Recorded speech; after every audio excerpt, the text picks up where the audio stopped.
एक परम संत थे और उन संत का नाम था एकनाथ जी महाराज। और ये एकनाथ जी महाराज गंगोत्री में रहते। एक बार इनके मन में भाव आया, विचार आया, क्यों ना मैं गंगोत्री से जल भर के भगवान शंकर के धाम रामेश्वर जाऊं और वहां भगवान शिव को जल चढ़ाऊं। ऐसा मन में संकल्प लेकर गंगोत्री से कावड़ लेकर चल दिए। और देखो, गंगोत्री से रामेश्वरम की दूरी जो है ना, वो लगभग 3000 किलोमीटर है। चलते चलते 8-9 महीने बीत गए और एकनाथ जी महाराज भगवान रामेश्वर के यहां पहुंच गए। रामेश्वर का मंदिर मात्र 1 किलोमीटर था। रात्रि बहुत हो गई। एकनाथ जी ने सोचा कि सुबह मंदिर में जाके भगवान को जल चढ़ाऊंगा, रात्रि यहीं विश्राम करता हूं। एकनाथ जी महाराज वहीं विश्राम करने लगे और जैसी उनकी आंख लगी ना, तभी बड़ी जोर जोर से आवाज होने लगी, अरे भैया मर जाएगा, बचाओ, इसे बचाओ। एकनाथ जी की आंख खुल गई।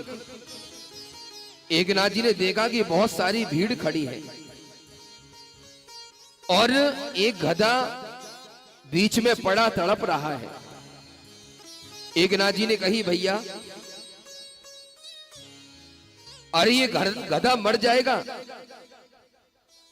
इसे क्या हुआ है?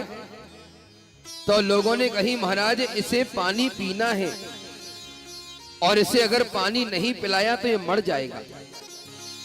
एकनाथ जी ने कही, भले आदमियों, अरे तुम सबके हाथ में गंगा जल है, अरे ये बेचारा गधा मर जाएगा, इसे जल पिलाओ।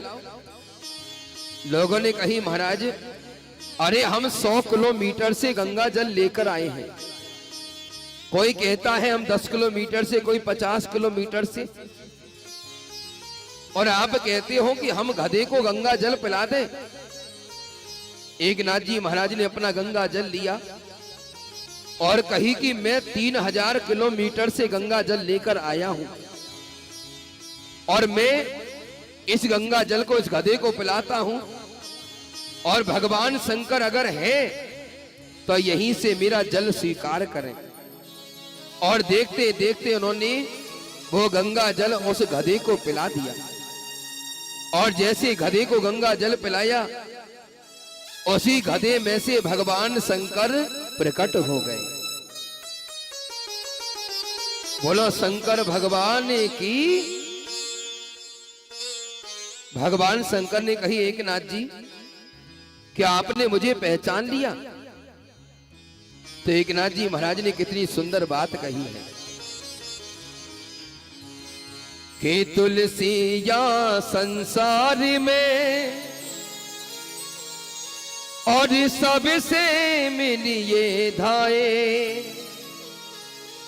और ना जाने किस रूप में प्रभु नारायण मिले जाए। एकनाथ जी ने कही, प्रभु शास्त्र कहता है कि संसार के प्रत्येक जीव में आपका वास है, तो प्रभु इस गधे में आपका वास कैसे नहीं हो सकता? इसलिए मैंने इस गधे को ही गंगा जल पिला दिया। तो देखो, भगवान तब प्रसन्न होते हैं जब आप किसी सामने वाले को देखकर बड़े प्रसन्न होते हैं। अगर आप